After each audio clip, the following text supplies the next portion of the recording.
Yo, what's good, y'all? Welcome back to Kid Taj. We got our daily NBA video today talking about LeBron James, Cleveland Cavaliers, that type of stuff. Really the most important things, I guess I would say, most relevant stuff these days. Besides that MVP conversation that we've talked about so much, there is stuff to talk about title contention.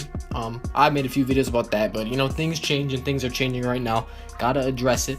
What's going on with Cleveland? Can they still make the finals? Are they still a favorite to make the finals? I'll cover all that.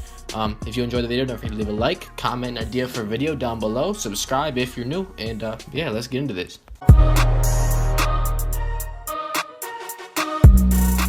So last night in the NBA, the Cleveland Cavaliers lost their 10th game of March, the TNT Chicago Bulls. Yeah, that's the most games LeBron has ever lost in March since early Cleveland Cavalier days. I'm not sure the exact date, but the guy, honestly, it doesn't happen. Cleveland Cavaliers teams, they're not always super solid in the regular season. They're not perfect, okay? They haven't won 60 games yet, and I'm talking about LeBron James, not really the Cavs, because when you take a look at LeBron's championship teams, more and more each season it's been about the postseason rather than the regular season. It's more important. These guys coast during the regular season, and a struggling team like this who have lost, I believe, 5 out of the last 7? It's either that or 6 out of 8. I think it's 5 out of 7, but either way, this team's struggling right now. They got all types of people wondering about their championship aspirations. What does this mean for them in April and May, June, whatever? Like I'm not sure exactly what to think of all this, but I'm gonna do my best at breaking down what I think this is all about, what I think is gonna happen in the playoffs this year with this team, and I think it's very interesting. Okay, this is a great topic because we like parity in the NBA. When a good team, great team that we expect to be in the finals every year is struggling, it raises eyebrows. It's entertainment. We want to see. We don't want to expect the Cavs to win every single game. We don't want to know. We want to be able to watch a basketball game and not know who's going to win. Legitimately be undecided about the outcome of a game. That's basically the ideal situation for, at least, for me, an impartial basketball fan. If my team's not in the playoffs, I want it to be like, I don't know who's gonna win. I want it to be so close and exciting, that type of stuff. Anyway, shout out to the TNT Chicago Bulls for winning 20 home games in a row with last night's victory over the Cavs and a season sweep over the Cleveland Cavaliers. That's my team right there, getting balled up by the Sixers and the Lakers and the Suns and the Magic. But we'll beat the Cavs 4 out of 4 times.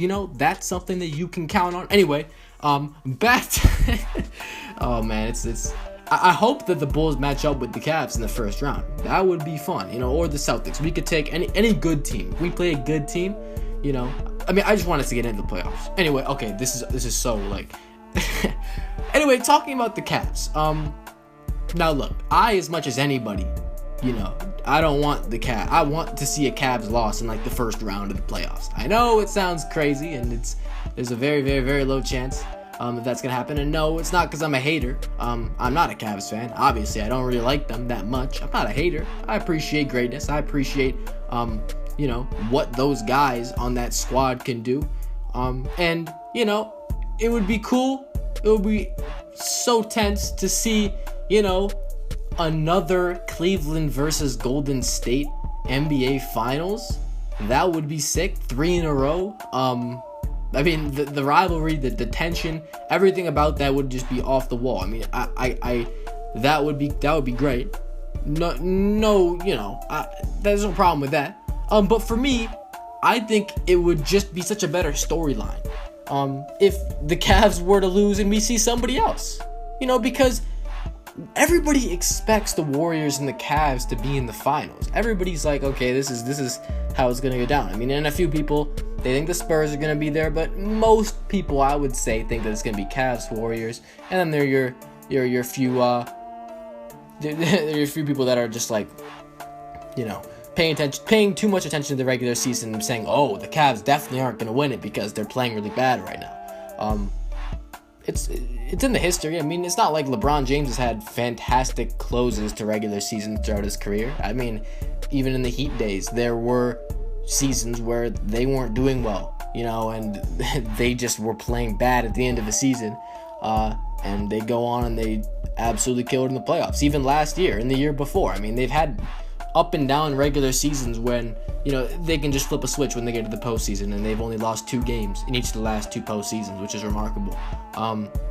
So just by that alone, I would say it doesn't matter what happens in the regular season. It doesn't. As long as you have the personnel, and this is basically the same roster. I mean, they do have a few bench additions, bench subtractions. But overall, you got LeBron, you got the same exact starting lineup, so there shouldn't be any problem. The only difference I would say is that maybe the other East teams have gotten better. I think I would agree with that. Last year, the biggest threat to this Cavs team in the playoffs, the Raptors. I mean, the Raptors took 2 games off them, but we all know the Raptors weren't no match for the Cleveland Cavaliers. They just weren't. I mean, we knew it was going to happen. They won those 2 games, but as soon as they got back to Cleveland, it was over.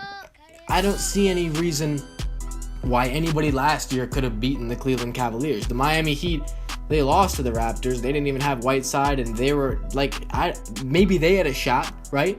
But this year we got teams like the Wizards, the Celtics, and an improved Raptors team. They got Serge Ibaka now. I mean, that's a game changer right there.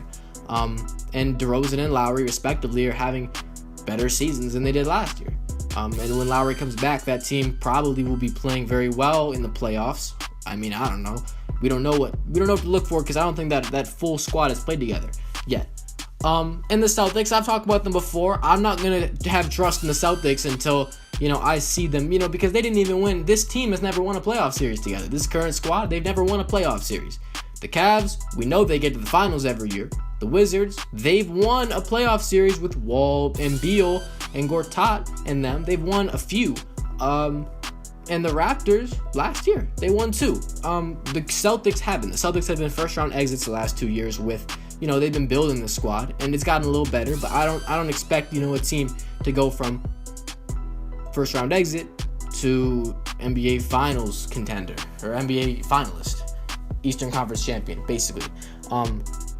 So it's hard for me to say the Celtics could do it, because that's a little far-fetched, along with the fact that, this team revolves too much around Isaiah Thomas, and when you get into the playoffs, they start to lock in on those key players. You're going to need team help. The playoffs require you to have a full squad contributing, and, everybody playing their respective role, playing both sides, and just playing a complete game, and I don't know if the Celtics can do that. Also, the rebounding big man problem, they don't really have paint protection.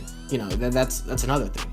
Now, this leaves the Washington Wizards, who, for me, I've said it earlier, and I'll say it again. They're the only team that I think could actually beat the Cleveland Cavaliers in a playoff series. I don't think anybody else can. Maybe, look, if Kyle Lowry comes back just in time for playoffs, and the Raptors start playing their best basketball that we've seen from them, ever, which we could see it because they're playing great basketball. They're playing great basketball with Kyle when he's in the lineup. That's some of the best basketball we've ever seen from the Toronto Raptors team. But if him and DeRozan and Ibaka can all gel and play better than we've seen them play in the playoffs, then yeah, they got a legit shot. But I don't know about the Celtics. The Wizards, yes, that's my team. That could possibly upset the Cavs. Now, will they? I don't think so. I'm not buying into all this stuff. I'm not buying into all this. Whoa, the Cavs should be worried. The Cavs are in a bad place. It's so hard for me to act as if someone else in the East is a favorite. I can't see that. I can't see the Celtics being the team to beat in the East. We all know it's the Cleveland Cavaliers, regardless of how bad they're doing in the season. When they get to the playoffs and when LeBron James knows it's a playoff game, all that stuff's going out the window. Now, I know you guys might be thinking something like this. Well, look at their defense. Their defense has been ranked 29th since the All-Star break. It's been bad, and that's really their biggest the biggest weakness. That's basically the biggest indicator for their losses. The reason why they're losing, maybe it's a factor, because I think there have been a few issues with this team. They're just not playing that hard. Yeah, the effort's bad. Defense has been bad. It's been terrible. It's been so bad that no team with a 29th ranked defense could win.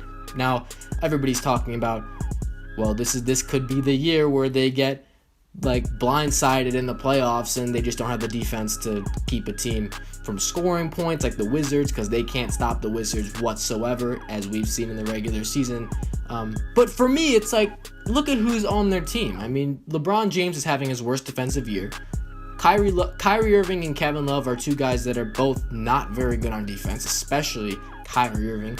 He's abysmal. J.R. Smith and Tristan Thompson. J.R. Smith, just coming back from injury, he's one of the better defenders probably on this squad. And Tristan Thompson, he's only 6'8", but he provides activity, at least inside. LeBron James has been playing bad defense this year. I mean, maybe not bad, but certainly the worst of his career. I mean, it's so hard to say, especially now. I mean, yeah, he's been playing bad defense recently, and the whole team has. But can they lock in? I think they can. I think, they get to the playoffs and they play an easy opponent. If they get that easy opponent, if they get the Pacers in the first round or something, I think it's like they get 2 wins and they're rolling and they're gone. Okay. If they play the Heat in the first round, that's gonna be tough. I mean, they really don't have an easy path whatsoever. If they're the 2 seed, 1 seed, or 3 seed, whatever they finish as, they're gonna have to play either the Hawks. I think if you're Cleveland, you want to play either the Hawks or the Pacers. Those are the 2 teams you want to play. You can get yourself going and make the run. But the teams you definitely don't want to play are the Milwaukee Bucks, the Miami Heat, or the Chicago Bulls. If those teams end up playing like that, that's really the 5 possibilities. Yes, those are the 5 possible teams. I mean, I guess look down at the standings of the Pistons or the Hornets, but no, that's not going to happen. There's basically 5 teams you could play. You want to avoid the Bucks, you want to avoid the Heat, and if the Bulls make it in, you want to avoid them. But if they play the Hawks or the Pacers in the first round, it's whatever. Now, if they play the Bucks are hot. Bucks have beaten the Cavs. They could take 1 or 2 games from the Cavs, I think, and they could slow them down. They could, that's exactly what they don't want. The Cavs' formula for success is based on them getting rest in the first few rounds so they can prepare for these later rounds, the ones that they will be challenged more. They've been able to make quick work of teams like the Pistons or the Celtics or the Hawks in the past. And if they play the Bucks, I think the Bucks, they'll tire them out. They're long, they're athletic. They're going to have to guard them, which they haven't been able to do. Now, another team like the Miami Heat. Miami Heat are going to be one of the best teams to watch in the playoffs this year, because they came from so far down in the standings and now they're super hot. I mean, they don't lose really. They've been winning games like crazy. They're a team to watch out for because they've been as hot as those top teams in the NBA, and they're only a 7 seed right now. So people might just assume they're a 7 seed caliber team.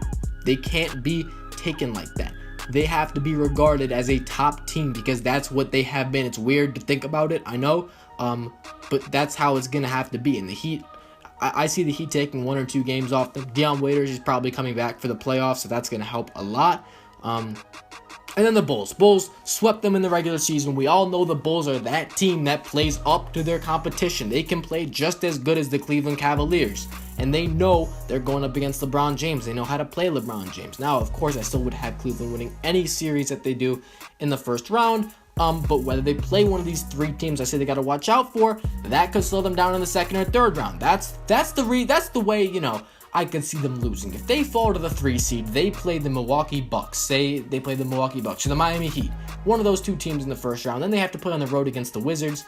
I don't see them getting to the finals if they have that circumstance. But if they have the circumstance where they're they play the Hawks in the first round, and then I guess they play the Wizards in the second round. I think they could beat the Wizards after a Hawks series probably, but I don't think they could beat the Wizards after the Bucks or the Bulls or the Heat, right? Makes sense? Yeah, that's going to do it for this video. This went on kind of long, actually. But overall, I don't think this has that much of an impact. I do think Eastern Conference teams are better this year than they've been in terms of, being strong in the playoffs. I think there's going to be a lot more. It's going to be shaken up more, which is good. I like that. I want to see parity. You know what I'm saying? But I do anticipate the Cavs finishing in that Eastern Conference finalist spot, so they can get to the finals and probably lose. I don't see them winning the finals. This team, it's not looking good, but if they can turn it on, there's no one that can stop them. As soon as they get through that Eastern Conference, they're not going to be stopped if they can get themselves into playoff mode in those first few games. So yeah, that's gonna do it. Like it up if you enjoyed, comment, and I did down below for a video if you got one, want to see something from me, subscribe if you're new, and yeah, that's it. Thanks for watching, y'all. Peace.